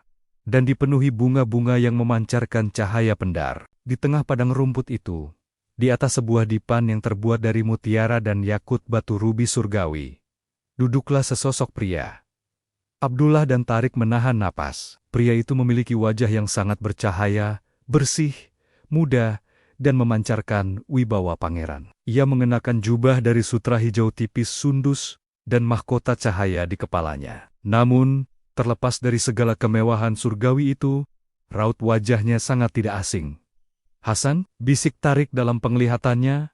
Suaranya bergetar hebat. Kawan lamanya yang dulu kurus kering, berbau khamar, dan berlumur muntahan di lorong kumuh, kini duduk bak raja di taman surga alam barzah. Hasan menoleh ke arah kerumunan peziarah itu. Ia tersenyum, sebuah senyuman yang sangat damai, bebas dari segala rasa sakit dan penderitaan dunia. Namun, Hasan tidak berdiri untuk membanggakan dirinya. Ia justru turun dari dipannya, melangkah dengan penuh kerendahan hati, mendekati batas yang memisahkan mereka. "Assalamualaikum, wahai saudara-saudaraku yang masih berjuang di dunia fana," sapa Hasan. Suaranya jernih dan merdu, tak lagi serak oleh alkohol. "Waalaikumsalam, wahai kekasih Allah," jawab Abdullah sang ulama besar, menundukkan kepalanya penuh hormat kepada mantan pemabuk itu. Hasan menatap wajah Abdullah, lalu beralih menatap Tarik dan kawan-kawan lamanya. Raut wajah Hasan berubah menjadi serius, membawa sebuah pesan yang sangat genting dari langit. "Wahai saudaraku Abdullah, dan wahai sahabatku Tarik," ucap Hasan dengan nada peringatan yang lembut namun tegas. "Aku bersyukur kepada Allah yang telah mengizinkan rohku menyapa kalian malam ini. Aku melihat apa yang kalian lakukan di atas makamku. Aku mencium air mata pertobatan kalian." Hasan mengangkat tangan kanannya, menunjuk ke atas langit batin mereka. "Namun ketahuilah, jangan sampai keajaiban di makamku merusak tauhid kalian. Jangan sampai kalian tergelincir mengagungkan gundukan tanahku, atau mengira bahwa aku ini adalah orang suci yang memiliki kuasa." Kata-kata Hasan menghantam dada para peziarah bak palu godam. Di saat banyak orang hidup gila hormat, orang mati ini justru menolak untuk dipuja. "Aku hanyalah anjing kotor yang diselamatkan oleh tuannya," lanjut Hasan. Air mata ruhani menetes dari pelupuk matanya. "Semua keindahan yang kalian lihat ini, wangi kasturi yang kalian cium itu, bukan milikku. Itu adalah manifestasi dari janji syafaat Sang Sultanul Aulia, Syekh Abdul Qadir Al-Jilani, dan bukti mutlak dari kemurahan Allah Azza wa Jalla." Hasan melangkah lebih dekat ke arah Tarik. "Wahai Tarik, jangan memujiku. Pujilah Allah yang mau menerima sampah sepertiku. Jadikan makamku sebagai pengingat akan dahsyatnya rahmat Allah, bukan sebagai berhala baru. Berdirilah di atas makamku dan katakan dalam hati kalian, jika Allah bisa mengubah liang lahat si pemabuk menjijikan ini menjadi taman surga hanya karena sebutir air mata cinta, maka ampunan Allah pasti cukup besar untuk menutupi seluruh dosaku." Hasan kemudian memandang ke seluruh kerumunan, mengembalikan keseimbangan antara hakikat dan syariat yang sempat goyah. "Dan wahai para ulama, wahai para santri," ucap Hasan sambil menatap Abdullah, "jangan tinggalkan syariat kalian. Salatlah, puasalah, mengajilah. Tetapi saat kalian bersujud, pastikan hati kalian menempel ke tanah dalam keadaan hancur dan merasa tidak punya apa-apa fakir. Ibadah tanpa kerendahan hati adalah jasad tanpa nyawa. Rahmat Allah tidak turun kepada mereka yang merasa suci, melainkan kepada mereka yang menyadari kehinaannya." Setelah menyampaikan pesan penting itu, cahaya di sekitar Hasan mulai meredup. Waktu izin untuk menyibak tirai gaib sudah hampir habis. "Kembalilah ke Baghdad," bisik Hasan sebagai kalimat perpisahan. "Tautkan hati kalian kepada Syekh Abdul Qadir. Jangan pernah putus asa. Kita akan bertemu lagi di Telaga Al-Kautsar kelak. Kembali ke alam fisik, Wos, seperti ditarik paksa dari dalam air. 100 lebih peziarah di Makbarah Al-Ghuraba tersentak bangun secara bersamaan. Napas mereka memburu. Air mata membasahi wajah mereka semua. Abdullah dan Tarik saling berpandangan. Tanpa perlu mengucapkan sepatah kata pun, mereka tahu bahwa mereka baru saja memimpikan hal yang sama persis. Fenomena kasif massal itu telah menanamkan paku tauhid yang tak akan bisa dicabut dari dada mereka selamanya. Malam itu, tidak ada lagi histeria yang berlebihan di pemakaman itu. Kesedihan berubah menjadi kekuatan. Keheranan atas mukjizat berubah menjadi penyerahan diri total kepada Sang Pencipta.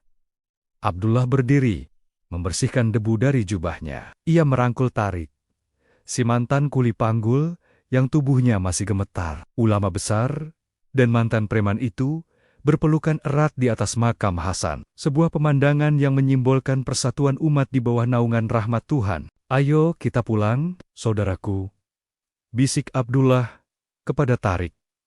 "Kita sudah mendapatkan pelajaran yang tidak akan pernah tertulis di kitab manapun. Saatnya kita hidup seperti yang Hasan ajarkan, beribadah dengan raga, namun merangkak layaknya pengemis cinta dengan hati kita."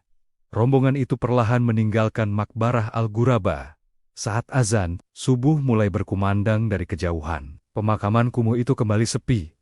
Namun ia tidak lagi menakutkan. Ia telah menjadi monumen keabadian. Saksi bisu tentang bagaimana seorang wali agung menembus batas kematian demi menyelamatkan muridnya. Dan bagaimana seorang murid pendosa mengajarkan penduduk kota Baghdad cara mencintai Tuhannya. Waktu terus berputar, menyapu debu-debu jalanan Baghdad dengan angin musim semi. Bertahun-tahun telah berlalu sejak malam ke-40 yang mengguncang akal sehat para ulama dan penduduk kota di Makbarah Al-Ghuraba. Kisah tentang Hasan Al-Khamar, si pemabuk yang lahatnya diubah menjadi taman surga, berkat syafaat sang guru, telah menyebar ke seluruh penjuru dunia Islam, dari Andalusia hingga ke Khurasan. Hari ini, pelataran Madrasah Syekh Abdul Qadir Al-Jilani tampak berbeda dari tahun-tahun sebelumnya. Di syaf-syaf terdepan majelis, tidak hanya duduk para ulama bersorban putih yang wajahnya bercahaya karena air wudhu. Di antara mereka, duduk berdampingan bahu-membahu, pria-pria dengan wajah kasar, berlengan besar, dan berhiaskan bekas-bekas luka masa lalu. Salah satunya adalah Tarik, pria bertubuh raksasa, yang dulunya adalah raja kedai tuak itu, kini mengenakan jubah sederhana yang bersih. Janggutnya dirapikan, dan matanya selalu sembab oleh air mata setiap kali nama Allah disebut. Di sebelahnya duduk Abdullah, sang ulama senior yang dulu pernah mengusir Hasan. Kini, Abdullah seringkali menuangkan air minum untuk Tarik, melayaninya dengan penuh penghormatan, seolah melayani seorang raja. Tidak ada lagi sekat antara si suci dan si pendosa. Mereka semua telah menyadari satu hakikat mutlak.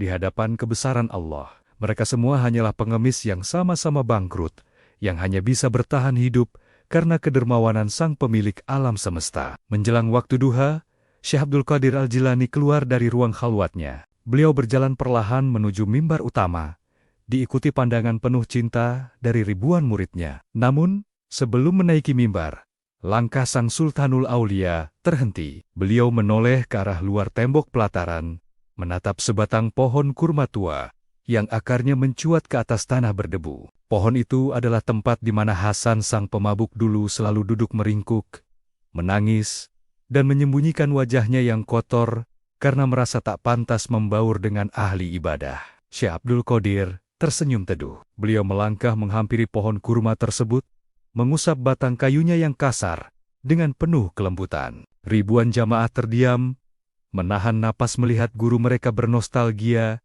dengan kenangan spiritual yang sangat mendalam. Syekh Abdul Qadir kemudian berbalik menghadap lautan manusia itu. Suaranya menggelegar lembut, membelai setiap jiwa yang hadir. "Wahai anak-anakku, murid-muridku di jalan ilahi," sabda Syekh Abdul Qadir. Matanya berkaca-kaca, menatap tempat kosong di bawah pohon kurma itu. "Tahukah kalian mengapa Allah menyingkap tabir rahasia tentang saudaramu Hasan kepada kalian semua?" Majelis itu hening. Tarik menundukkan kepalanya, menahan isak tangis yang mulai naik ke tenggorokannya. "Allah menyingkap kisah Hasan, bukan agar kalian meremehkan syariat dan berani melakukan maksiat. Tegas Syekh Abdul Qadir, memberikan keseimbangan syariat dan hakikat yang menjadi ciri khas ajarannya. Barang siapa yang sengaja bermaksiat dengan harapan mendapat syafaat, maka ia telah mempermainkan Tuhannya, dan baginya adalah kehancuran yang nyata. Beliau melangkah kembali ke tengah majelis. Kisah Hasan diturunkan dari langit untuk membunuh dua penyakit paling mematikan di dalam hati manusia, keputusasaan dan kesombongan. Syekh Abdul Qadir menatap ke arah kelompok tarik dan para mantan pemabuk. Bagi kalian yang pernah tenggelam dalam lumpur dosa yang paling hitam, kisah ini adalah tali keselamatan. Allah seolah berkata kepada kalian, lihatlah Hasan, sekotor apapun masa lalumu, jika engkau datang kepadaku dengan hati yang hancur dan penyesalan yang jujur, rahmatku akan memelukmu sebelum kemurkaanku menyentuhmu. Lalu, pandangan sang guru beralih ke arah Abdullah dan barisan para ulama ahli ibadah.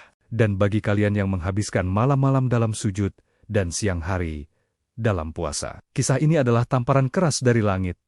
Lanjut beliau, suaranya bergetar menahan tangis, agar kalian tidak pernah memandang remeh seseorang yang sedang bermaksiat. Agar kalian sadar bahwa gunung amal ibadah kalian bisa hancur menjadi debu karena sebersit kesombongan ujub. Sementara lautan dosa seseorang bisa dihapus bersih oleh sebutir air mata, kerendahan hati, inkisaru al-qalb.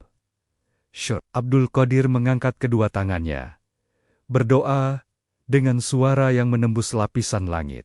Ya Allah, jadikanlah kami hamba-hambamu yang beribadah dengan raga para nabi, namun merasa hina dengan hati para pendosa yang bertobat. Jangan biarkan amal kami menjadi hijab, penghalang yang membuat kami buta akan rahmat-Mu. Amin. Ya Robbal Alamin. Gema ucapan amin dari ribuan jamaah menggetarkan kota Baghdad pagi itu. Tangisan pecah di mana-mana. Tangisan kebahagiaan, pembebasan, dan cinta yang murni kepada Allah dan Rasul-Nya.